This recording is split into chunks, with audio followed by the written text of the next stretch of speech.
வணக்கம். தமிழ்நாட்டு அரசியல்ல இப்போ அடிச்சிருக்கிற மிக பெரிய புயலை பத்தி தான் நாம இன்னைக்கு விரிவாக அலச போறோம். பல வருஷமா நாம பார்த்து பழக்கப்பட்ட அரசியல் களம் இப்போ முற்றிலும் புதிய ஒரு கட்டத்தை எட்டியிருக்கு.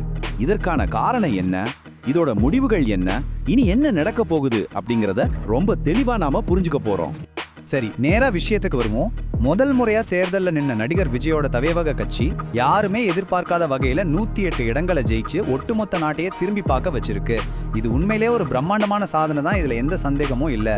ஆனா ஆட்சியை பிடிப்பதற்கான அந்த இறுதி இலக்குல இருந்து வெறும் சில இடங்கள் மட்டுமே அவங்க பின்தங்கி இருக்காங்க அப்படிங்கிறது தான் தற்போதைய அரசியல் களத்தோட மிகப்பெரிய பேசு பொருளா மாறி இருக்கு.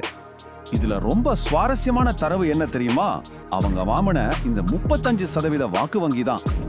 எந்த ஒரு சார்புமின்றி நடுநிலையா பார்த்தோம்னா இது ஒரு சூப்பர் ஹிட் அறிமுகம்னே சொல்லலாம்.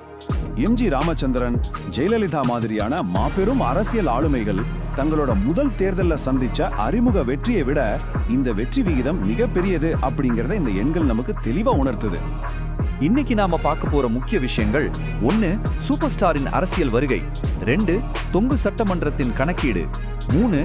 திராவிட மற்றும் திராவிடத்திற்கு பிந்தைய சித்தாந்தம். 4. முதலமைச்சருக்கான வழிகள். அப்புறம் 5. தமிழ்நாட்டின் எதிர்காலம். பகுதி 1. சூப்பர் ஸ்டாரின் அரசியல் வருகை, இருதுருவ அரசியலை உடைத்தல். தவாகவோட இந்த என்ட்ரி வெறும் வெற்றி மட்டும் இல்லைங்க. பல வருஷமா தமிழ்நாட்டில இருந்து வந்த திமுக மற்றும் அதிமுக அப்படிங்கிற 2 கட்சிகளோட அதிகார பகிர்வு சுழற்சியை இது முற்றிலுமா உடைச்சிருக்கு. நகர்ப்புற இளைஞர்களோட ஆதரவை மிகப்பெரிய அளவுல திரட்டினதன் மூலமா பாரம்பரியமா இருந்த இருதுருவ அரசியலை முடிவுக்கு கொண்டு வந்து மிகவும் தீவிரமான ஒரு மும்முனை போட்டியை இந்த தேர்தல் உருவாக்கியிருக்கு. பகுதி 2. தொங்கு சட்டமன்றத்தின் கணக்கீடு, ஒரு கணித சவால். முதல்ல இந்த தொங்கு சட்டமன்றம் அப்படின்னா என்னன்னு நாம தெளிவா புரிஞ்சுக்கணும். எந்த ஒரு கட்சியாலையும் ஆட்சி அமைக்க தேவையான 50%க்கும் அதிகமான இடங்களை, அதாவது மேஜிக் நம்பரை தொட முடியாத நிலையை தான் தொங்கு சட்டமன்றம்னு சொல்றோம். இப்போ உடனடியா ஒரு மறுதேர்தல் நடத்துறது அப்படிங்கிறது நிதி ரீதியாகவும் அரசியல் ரீதியாகவும் யாரும் விரும்பாத ஒரு விஷயம். அதனாலதான் இங்கிருந்து கூட்டணி கணக்குகள் சூடு பிடிக்க தொடங்குது. இந்த எண்களை கொஞ்சம் கவனிங்க. தமிழ்நாட்டுல மொத்தம் 234 சட்டமன்ற தொகுதிகள் இருக்கு. பெரும்பான்மையை நிரூபிக்க 118 இடங்கள் தேவை. ஆனா தபவேகா 108 இடங்களை பெற்று அந்த மேஜிக் எண்ணுக்கு வெறும் 10 இடங்கள் மட்டுமே குறைவா தனிப்பெரும் கட்சியா நிக்குது. இப்போ திமுக 59 இடங்களையும், அதிமுக 47 இடங்களையும், காங்கிரஸ் 5 இடங்களையும், மற்றவர்கள் 15 இடங்களையும் பிடிச்சிருக்காங்க. இந்த கணக்கு தான் இப்போ பெரிய தலைவலியா மாறி இருக்கு.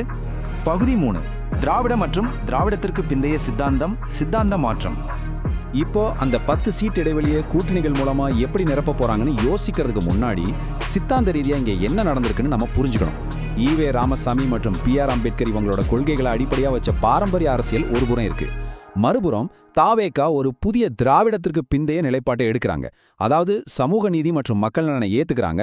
ஆனா அதே சமயம் ஊழலையும் வாரிசு அரசியலையும் கடுமையா எதிர்க்கிறாங்க. குறிப்பா இளைஞர்களுக்கான நிர்வாகத்தையும் பொறுப்புணர்வையும் கோர்றாங்க. இது ரொம்பவே முக்கியமான ஒரு சித்தாந்த மாற்றம். பகுதி 4. முதலமைச்சருக்கான வழிகள், அரசியலமைப்பு விதிகள்.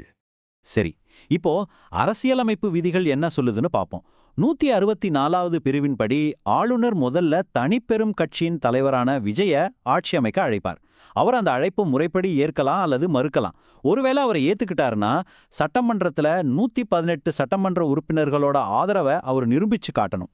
இதுதான் அவருக்கான தற்போதைய சட்ட ரீதியான சவால். முக்கியமான கட்டத்துக்கு வந்திருக்கோம். அந்த 10 இடங்களை பிடிக்க என்னென்ன வழிகள் இருக்கு? 1. காங்கிரஸ் அல்லது கம்யூனிஸ்ட் கட்சிகளோட சேர்ந்து ஒரு நிலையான கூட்டணி அமைக்கலாம். ஆனா அங்க சித்தாந்த சமரசம் தேவைப்படும். இல்லனா அமைச்சர் பதவிகளை பகிர்ந்து கொள்ளாம வெளியிலிருந்து ஆதரவு பெற்று சிறுபான்மை அரசை நடத்தலாம். ஆனா அது ரொம்ப நிலையற்றது, எப்ப வேணாலும் கவலலாம். மத்த எல்லா கட்சிகளும் ஒன்னு சேர்ந்து தாவேகாவுக்கு எதிராக ஆட்சி அமைக்கிறது அப்படிங்கிறது சித்தாந்த ரீதியா சாத்தியமே இல்லாத விஷயம்.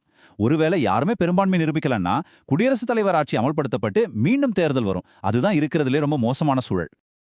இப்போ உங்களுக்கு ஒரு சந்தேகம் வரலாம், மத்த கட்சிகள்ல இருந்து ஒரு சில எம்எல்ஏக்களை மட்டும் பிரிச்சு எடுத்துக்க முடியாதான்னு. அங்கதான் இந்திய அரசியலமைப்போட 10வது அட்டவணையில இருக்கிற கட்சி தாவல் தடை சட்டம் குறுக்கே வருது. இதன்படி ஒரு கட்சியில் இருந்து வெளியேறணும்னா அந்த கட்சியோட மொத்த எம்எல்ஏக்கள்ல 3ல் 2 பங்கு பேரோட ஆதரவு கட்டாயம் தேவை. இல்லையன்னா அவங்க தகுதி நீக்கம் செய்யப்படுவாங்க. அதனால சும்மா ஒரு சில எம்எல்ஏக்களை மட்டும் பிரிச்சு எடுக்கிறது சட்டப்படி சாத்தியமற்றது. பகுதி 5. தமிழ்நாட்டின் எதிர்காலம், இறுதி ஆட்டம் மற்றும் மூலோபாய சவால்கள். சினிமாவுல ஒரு மாஸ் ஹீரோவா இருக்கிறதும் நிஜத்துல ஒரு சிக்கலான கூட்டணி கட்டமைப்புக்குள்ள அன்றாட அரச நடத்துறதும் முற்றிலும் வேறான விஷயங்கள். பல கட்சிகளை ஒருங்கிணைச்சு அமைச்சரவையை பகிர்ந்தளிக்கிறதுக்கும் மூத்த அரசு அதிகாரிகளோட ஆதரவை பெறறதுக்கும் மிகச்சிறந்த பேச்சுவார்த்தை திறனும் அரசியல் முதிர்ச்சியும் கண்டிப்பா தேவை. இது முறையா ஆட்சிக்கு வர நினைக்கிறவங்களுக்கு மிகப்பெரிய ஒரு சவாலாத்தான் இருக்கும். சுருக்கமா சொல்லணும்னா இந்த தேர்தல் தமிழ்நாட்டுல ஒரு பெரிய மாற்றத்தை கொண்டு வந்திருக்கு. இனி ஒரு கட்சி மட்டும் தனி பெரும்பான்மையோட ஈஸியா ஆட்சி அமைக்கிற காலம் முடிஞ்சிருச்சு. கூட்டணி ஆட்சி அப்படிங்கிற புதிய சகாப்தம் தொடங்கிருச்சு. சினிமாவுக்கும் அரசியலுக்குமான அந்த வரலாற்று பிணைப்பு இன்றும் தொடருது. அதே சமயம் பாரம்பரிய அரசியல் கட்சிகளோட ஆதிக்கம் குறைஞ்சு புதிய அரசியல் சக்திகளுக்கான கதவுகள் இப்போ முழுமையா திறக்கப்பட்டிருக்கு. கடைசியா ஒரு மிகப்பெரிய கேள்வி நம்ம முன்னாடி நிக்குது. இந்த தேர்தல் முடிவுகள் தமிழ்நாட்டு அரசியல்ல பாரம்பரியமா ஆதிக்கம் செலுத்தி வந்த கட்சிகளோட முடிவை குறிக்குதா? விஜய் முதலமைச்சரா பொறுப்பேற்பாரா இல்ல தமிழ்நாடு இன்னொரு தேர்தலை சந்திக்குமா? அரசியலமைப்பு விதிகளும் இனி அரசியல் தலைவர்கள் எடுக்க போற அடுத்தடுத்த நகர்வுகளும் தான் என்ன நடக்கும்னு தீர்மானிக்க போகுது. இந்த வரலாற்று சிறப்புமிக்க அரசியல் ஆட்டம் எப்படி முடிவடைய போகுதுன்னு நம்ம பொறுத்திருந்து தான் பார்க்கணும். இந்த பதிவு உங்களுக்கு ரொம்பவே பயனுள்ளதா இருந்திருக்கும் நம்புறேன். மீண்டும் சந்திப்போம். நன்றி.